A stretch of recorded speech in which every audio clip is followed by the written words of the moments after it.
السلام علیکم جناب، کیسے ہیں آپ لوگ؟ امید ہے کہ آپ لوگ بہت اچھے خوش و خرم ہوں گے اور آج کل کی سردیاں انجوائے کر رہے ہوں گے۔ یو اے میں دیکھا جائے تو ہم لوگ دوپہر میں بھی اے سی چلاتے ہیں، رات کو بھی اے سی چلاتے ہیں، اور بعض اوقات صبح میں 6 بجے بھی بہت گرمی لگ رہی ہوتی ہے، اے سی چلاتے ہیں۔ یعنی دبئی میں سمجھیں کہ اس دفعہ سردیاں آئی ہی نہیں، انہوں نے ٹچ ہی نہیں کیا، نہ ہم نے سویٹر نکالے اور نہ ہی ہم نے جو ہے وہ شالیں نکالیں، اور نہ ہی ہم لوگ گھر سے باہر نکلنے کے لیے سوچتے ہیں کہ نکلیں نہیں نکلے سردی ہے، ایسا کچھ بھی نہیں ہے۔ بہرحال محمد کو اسکول چھوڑا تو میں نے آپ ہی سے پوچھا آپ نے کیا کھانا ہے، یہاں سے لے لیں یا گھر چل کے بنائیں گی؟ کیا نہیں، گھر جا کے مجھے بہت کام ہے، آپ مجھے باہر سے ناشتہ کرائیں، مجھے دال اور پراٹھا کھانا ہے وتھ چائے۔ تو میں وہ موسٹ ویلکم، آپ کو لے کر چلتے ہیں، بہت اچھا ایک چھوٹا سا ریسٹورینٹ ہے۔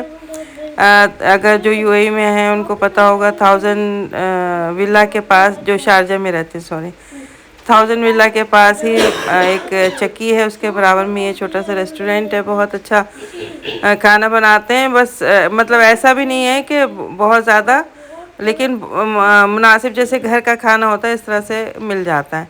صبح میں آپ کو پراٹھے کڑک مل جائیں گے، چائے مل جائے گی، اور اس کے ساتھ جو ہے وہ چنے کی دال، بہت زبردست اس کا کمبینیشن ہے۔ بہرحال ہم نے وہ ناشتہ کیا، گھر آئے تو ہمارا پارسل آ چکا تھا، پاکستان سے ہم نے منگوایا تھا۔ بہت اچھے کپڑے ہیں، مطلب شادی بیاہ کے کپڑے جسے بولتے ہیں نا، کہ وہ ہیں بہت خوبصورت، آرگینزا بھی بہت اچھا ہے ان کا، مطلب ایسا کھڑا آرگینزا نہیں ہے، بہت پیارے کپڑے منگوائے، اور اس وجہ سے منگوائے کہ مطلب یہاں تو کپڑا ہاتھ لگانے نہیں دیتا، زمزم چلے جائیں، دبئی چلے جائیں ہیں، اور ہم لوگوں کو خود بھی یہاں کے کپڑے پسند نہیں آتے۔ یہاں پہ جو بھی ہوتا ہے وہ انڈین کپڑا ہوتا ہے، انڈین کپڑا ہوتا تو بہت اچھا ہے، لیکن اپنی اپنی چوائس کی بات ہے، تو ہم لوگوں کو پاکستان کا ہی سمجھ میں آتا ہے۔ بہت خوبصورت یہ جوڑا تو بہت زیادہ خوبصورت تھا، تو میں نے بولا کہ آپ لوگوں کے ساتھ شیئر کریں اپنے جو کپڑے ہیں جو ہم نے منگوائے ہیں۔ یہ اتنا خوبصورت ایسے نہیں لگ رہا، لیکن یہ بہت حسین جوڑا تھا۔ بہرحال اور بھی 6 جوڑے میں نے منگوائے تھے پاکستان سے، بہت اچھے اور ایکسپینسو۔ یہ ولاگ میں نے تقریباً 1 ہفتے پہلے ہی بنایا تھا، جب ہم لوگ باہر سے آئے تو یہ پارسل آیا ہوا تھا، میں نے آن دی اسپاٹ ہی بنا لیا، میں نے کھول کے پھر دکھانے سے فائدہ نہیں ہے، یہ ڈبہ ایسے ہی کھولتے ہیں، سب کے سامنے ایسے ہی نکالتے ہیں ان کو اور شیئر کرتے ہیں آپ کے ساتھ۔ والد صاحب کی میری طبیعت ٹھیک نہیں ہے، آپ سب سے گزارش ہے کہ ان کی صحت کے لیے دعا کریں، اور جس کے والدین بیمار ہیں، چاہے وہ کسی ملک میں رہتا ہو، کہیں سے بھی اس کا تعلق ہو، کوئی بھی ہو، پروردگار سب کے ماں باپ کو سلامت رکھے، سب کی اولادوں کو سلامت رکھیں، صحت کے ساتھ رکھے پروردگار، اور جن کے والدین اس دنیا میں نہیں ہیں پروردگار ان کی مغفرت فرمائے۔ اس دعا کے ساتھ آپ سب سے گزارش ہے۔ میری ایک فرینڈ ہے، مجھ سے وہ کہنے لگیں کہ ہم جو بھی کام کرتے ہیں اور وہ نہیں ہو پاتا۔ میں نے بولا کیوں نہیں ہو پاتا؟ کہتی معلوم نہیں کیوں نہیں ہو پاتا، اس بات کا ہمیں اندازہ ہی نہیں ہے مطلب۔ تو میں نے بولا لازم آپ جو ہے وہ کوئی کام بھی کرنے سے پہلے کسی کے ساتھ شیئر کر لیتے ہوں گے کہ یہ کام جو ہے وہ ہم کرنے والے ہیں، یا بچی کا رشتہ ہونے والا ہے، یا کسی کے گھر میں خوشخبری آنے والی ہے، یا کوئی بھی جیسے XYZ ہم لوگ اپنی باتیں شیئر کر لیتے ہیں، تو وہ کام نہیں ہو پاتے۔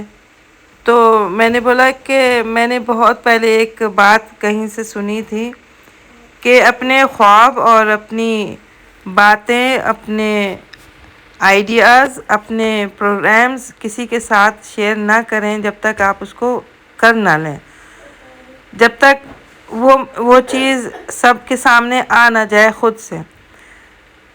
کیونکہ ہماری جو کہاوت ہے، لوگ جو کہتے ہیں کہ اپنے ڈریمز نہ کسی کے ساتھ شیئر نہ کریں، کیونکہ کانٹا اسی مچھلی کے منہ میں پھنستا ہے جس کا منہ کھلا ہوتا ہے، اور جو کانٹے کے پاس سے منہ بند کر کے نکل جاتی ہے وہ مچھلی پھنستی نہیں ہے۔ تو یہ ایک بہت اچھی کہاوت ہے، اور مجھے یہ کہاوت بہت زیادہ پسند ہے اسی لیے انسان کو ہر چیز اپنی چھپا کے رکھنی چاہیے، ہر بات، اپنے آئیڈیاز، اپنا پروگرام، اپنا فیوچر خود سے سامنے آ جائے کوئی مشکل نہیں ہے، خود سے نہیں بولنا چاہیے۔ بہرحال یہ سوٹ مجھے بہت زیادہ پسند ہے، اورنج کلر کا ہے، بہت زیادہ خوبصورت ہے، اور یہ اس کا پنک شیڈ ہے۔ یہ ایسے خوبصورت نہیں لگ رہے جیسے یہ مطلب ان کو آپ کھولیں گے، اوپن کریں گے تو یہ بہت زیادہ خوبصورت ہے۔ اب ان کے بعد انشاءاللہ ان کپڑوں کے بعد دوسرے کپڑے ہم نہیں منگائیں گے، اب انہی کو ختم کریں گے، پھر دیکھیں گے انشاءاللہ۔ اچھا جی، محمد کو چاہیے تھے ڈونرز، تو ہم لوگ اس کے لیے ڈونرز لینے کے لیے نکلے تھے رات، یہ تقریباً شام کا وقت ہے۔ تو ڈونرز اس قدر میٹھے ہوتے ہیں کہ ایک نارمل آدمی اس کو کھانے کے لیے پورے 2 دن سوچتا ہے اور پھر جا کے ایک ڈونٹ کھاتا ہے۔ اور اگر کسی کو شوگر ہو تو اللہ معاف کرے، اس کو کھا کے تو اس کو وہ کسی اور ہی اس میں چلا جائے گا، اس قدر میٹھے۔ ان کو تھوڑا سا اس کو میٹھا کم کرنا چاہیے۔ ولاگ میرا ختم ہونے والا ہے، اور اس دعا کے ساتھ کہ جو جہاں رہے بہت خوش رہے، خوش و خرم رہے، آباد رہے، ہر پریشانیوں سے، اگر پریشانیاں آئیں بھی تو بہت آسانی سے نکل جائے، صبر کے ساتھ، تحمل کے ساتھ، اور اللہ پہ توکل کے ساتھ نکلیں۔ بہت سارے لوگ ہیں دنیا میں بہت تکلیف میں ہیں، پروردگار ان کو جو ہے وہ ان تکلیفوں سے باہر نکالے۔ میرا ولاگ ختم ہونے والا ہے، اسی دوران میں صرف آپ لوگوں سے یہ اپنے دل کی بات یہ شیئر کر لوں کہ ہم خواتین کو اللہ تعالیٰ نے بہت مضبوط بنایا ہے، اور اللہ تعالیٰ نے ایک شوہر کے لیے ایک بیوی بنائی ہے تاکہ وہ شوہر کو ہمت دے سکے۔ بیوی میں ہمت ہے تبھی تو وہ شوہر کے ساتھ کھڑی ہے، اس کو ہمتیں دے رہی ہے، اس کو بول رہی ہے چلو کوئی بات نہیں، آج ہم ناکام ہیں کل کامیاب ہوں گے، کوئی بات نہیں، رات گزر جائے گی، صبح اللہ تعالیٰ سویرا کر دے گا، دوسری اپرچونیٹیز ہوں گی، ہمارے آگے دوسری باتیں ہوں گی جو ہم اچیو کریں گے، انشاءاللہ کامیابیاں دیکھیں گے۔ میں نے نہیں دیکھی کوئی عورت زندگی میں اپنے کوئی جو شوہر سے یہ کہ نہیں اب تو ہم کچھ بھی نہیں کر سکتے، نہیں اب تو زندگی بھی ختم ہو گئی۔ میں نے ہر عورت کو یہ دیکھا ہے کہ وہ شوہر کو اپنے حوصلہ ہی دیتی ہے، چاہے وہ بیٹی دے باپ کو، چاہے وہ بہن دے بھائی کو، چاہے وہ بیوی دے شوہر کو، ٹھیک ہے نا، یا ایک منگیتر دے اپنے منگیتر کو۔ میں نے ہمیشہ دیکھا ہے کہ عورت جو ہے وہ بہت ہمت والی ہے، اور وہ بہت ہمت دیتی ہے اپنے شوہر کو، اپنے بھائی کو، اپنے باپ کو، ٹھیک ہے نا۔ اور ہم کہتے ہیں دیکھو کتنی کمزور ہے عورت، نہیں بھائی، عورت مضبوط ہے تبھی تو مرد مضبوط ہے، ٹھیک ہے۔ یہ عورت ہی ہے جو مرد کو بھی پیدا کرتی ہے، عورت کو بھی پیدا کرتی ہے، تو اس سے زیادہ ہمت والا کون ہو سکتا ہے، ٹھیک ہے نا۔ اللہ تعالیٰ نے عورت کو بہت مضبوط بنایا ہے۔ یہ کام جو ہم عورتیں کرتی ہیں دنیا میں نئی زندگیاں لانے کے لیے اللہ رسول کے حکم سے، ٹھیک ہے، تو وہ مرد کیوں نہیں کرتے؟ کیونکہ اللہ تعالیٰ نے ان کو ہم جیسا مضبوط نہیں بنایا۔ تو جو یہ سوچتے ہیں ہم کچھ نہیں کر سکتے، اٹھیں کچھ کریں، ٹھیک ہے نا، چاہے وہ کچھ بھی ہو، بستر پہ نہ پڑے رہیں، یہ نہ سوچیں گے نہیں بھئی ہماری زندگیاں تو ختم ہو گئی ہیں، اب تو کچھ ہے ہی نہیں آگے، اب تو دی اینڈ ہو گیا، اب تو چائنا وال آ گئی آگے۔ چلیں اسی کے ساتھ ہمت پکڑیں، اللہ حافظ۔